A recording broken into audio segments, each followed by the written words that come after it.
at how many of you are there. Give me my slide. I want to see it in large scale. Look. Great colors. I like the screen if I can take it home with me. So, I spoke to this here suspicious guy, Rajko, whom you just saw, about what to do this time in this little conference. And he said, let's talk about how the internet changed since I got involved in 93, 94 until now. And this explains the title. I'm part of the innocent generation when everybody living online was beautiful. And now it's not so anymore. So let's go. This photo here I chose, I don't know if you can follow. This is something about humans and technology. In Japan, when people commit suicides by throwing themselves under a metro, that is called a human accident. As if the technology and the network are supposed to be primary and humans are somehow an accident in the whole picture. But I'm not going to go into depressing topics. I'm just going to press next and it works. It's very good I arrived last night, so I had time to check my little ideas with some of the civilians that came in. They're nice people. And actually, there is one underrated book that I warmly recommend. It's this one here. It says Media, Technology and Society by a British guy. And there, it's a boring, dry text. But he offers a nice little schematics of the evolution of each and every media technology, and he discusses something called the period of disruptive potential.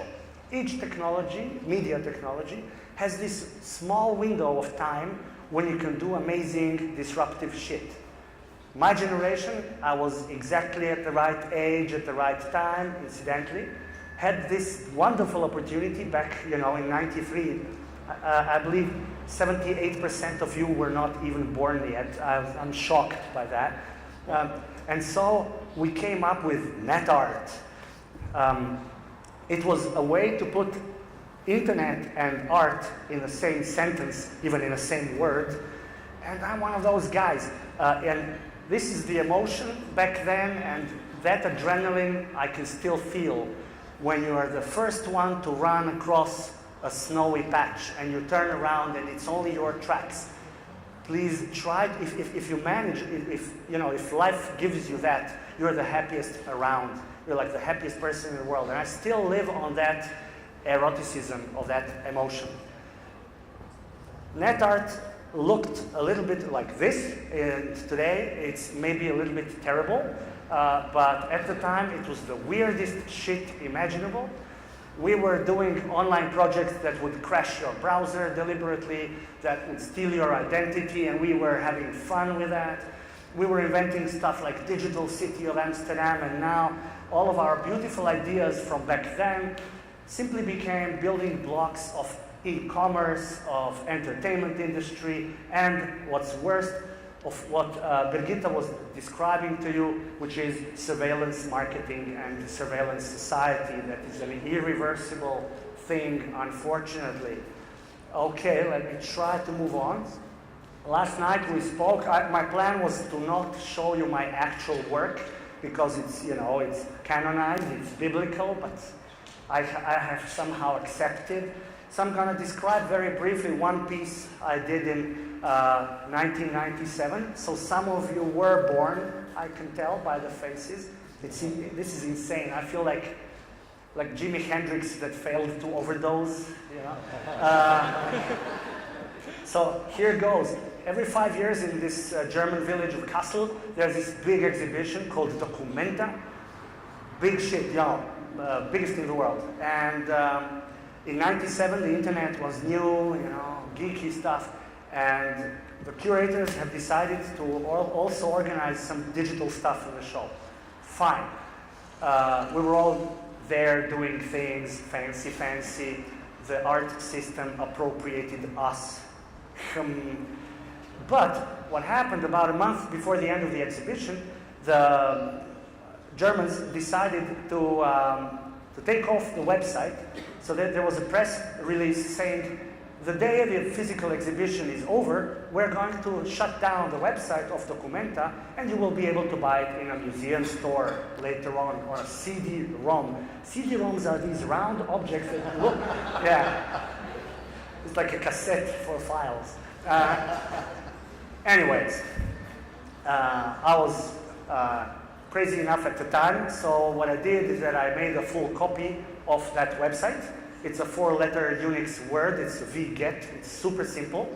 And the day that the exhibition finally closed, there was a new press release from Kassel saying, well, hello world, our exhibition is over, and also our website.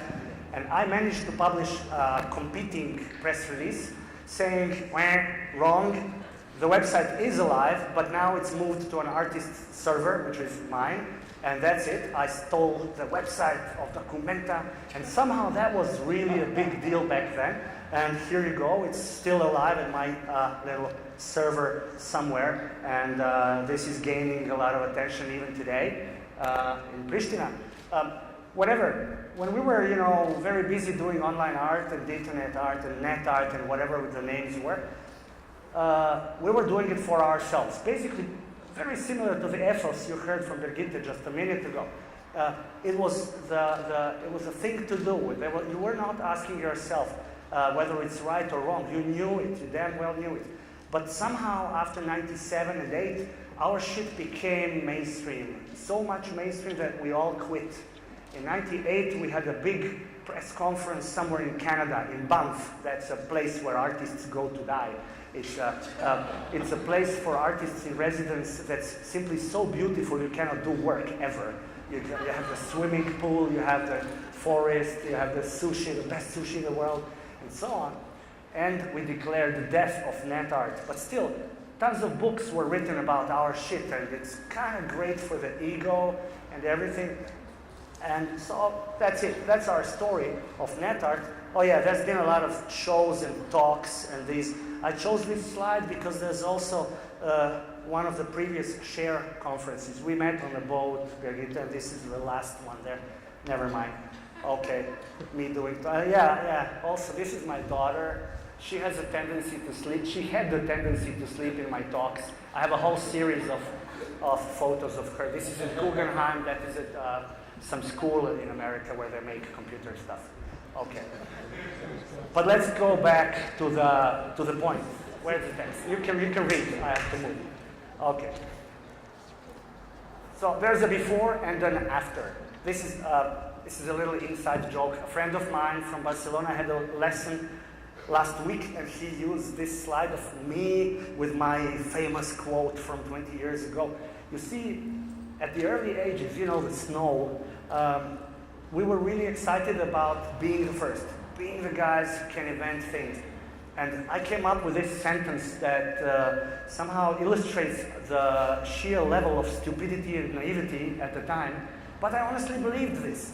I said, all this shit that all these crazy people have been doing all this time, the pissoir and all this impressive stuff, it was just a prelude to what we now are going to be able to do with the internet, So art was just like an antechamber, like a demilitarized zone before the real deal, like a cartoon before the film.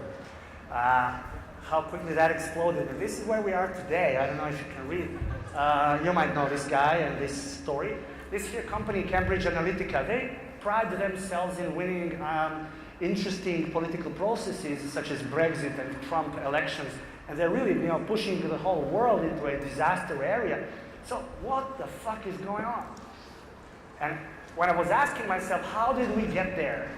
What is the super main, deep, fundamental reason we are there? It's this. It's the convenience. It's the fact that we have no ability to be realistic to ourselves, and because of convenience, we're giving away our data, we are sacrificing our privacy, I'm spending 1/10 of my salary to buy shiny new iPhones every month or so, you know, because of prestige. Okay, for some other reasons too. But actually these bastards are, you know, denouncing me to the regime via some Apple or some Facebook or some other conduit. And this is horrible, but somehow we live that life because I get the notification that my daughter just sold her first sushi at a fair in Ljubljana, and I'm proud. So I don't give a damn for this other part. That's so wrong.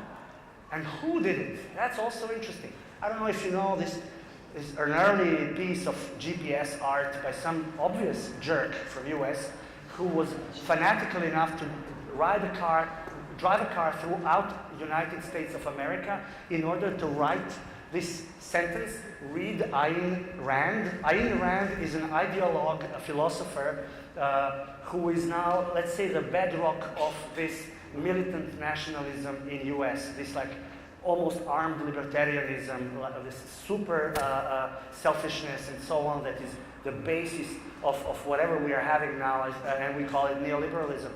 And there's been guys, while we were being naive and sweet about using the internet for good, about sharing files and knowledge and becoming better people, there's been these guys actually winning the world and, you know, getting their agenda across. And we were stupid enough to think that is their right because we believe in the First Amendment or something else, in freedom of speech anyway. And, you know, we missed the whole point. And that's bad. So, what did I choose to do about it? I chose a position. This is how I call my own position right now. Because you see, as a digital guy that has quit the art scene, so I only do exhibitions of my old shit. I'm like one of those bands that keep playing the songs from the first album, you know. I know, it's awful. I began working with corporate sector and with political sector, running some election campaigns and doing some mumbo-jumbo lobbying for corps. But while doing all of that, I chose to behave like this. I said to myself, okay, young man, you're this, you know, serious anarchist ideologically, but you're sitting in a boardroom with the owner of a business or with the prime minister of a country. So why not use the situation? So I did that. And now what I do is I infiltrate my sick ideas about how, for instance, human rights make sense, and, you know, such stuff, into projects that are supposedly totally not about that. So I'm doing it with ministers and with elections. I'm doing it in, for instance, you might know Kulinarika. That's a website I made for Podravka. It's a food industry from Croatia. I fooled them into doing something genuinely democratic, and they cannot undo that. It's like so cool. And now, the way I'm doing it, I'm looking at the watch. Am I okay? I got only a couple of minutes. All right, I'm not rushing it. It's a small time slot. So what I'm doing now is this little thing. I adore the photography. I'm really a big fan of this picture. Rijeka, which is this nice place on top of Adriatic, just under Trieste, is now a European capital of culture. That's a big deal project. It's happening in 2020, so it's in 3 years' time. But already now we're all busy working, trying to make crazy things. And what we managed to achieve is to gather a bunch of people of similar level and flavor of craziness, like me, in a little band. And so there's a chick who has set up this amazing club in Zagreb, Pogon. There's a chick who used to run this festival called City of Women in Ljubljana. I established something called Ljubljana Digital Media Lab in 1994 and have been doing the scene building for quite a while. And our dear friend Ivan, you know Ivan, and you might remember Sharar, Chief of Culture of City of Rijeka, who used to play in a band, Let 3. Do you know that band maybe? Like the craziest phenomenon in pop. Anyway, we made like a bunch of guys and chicks that really want to push things.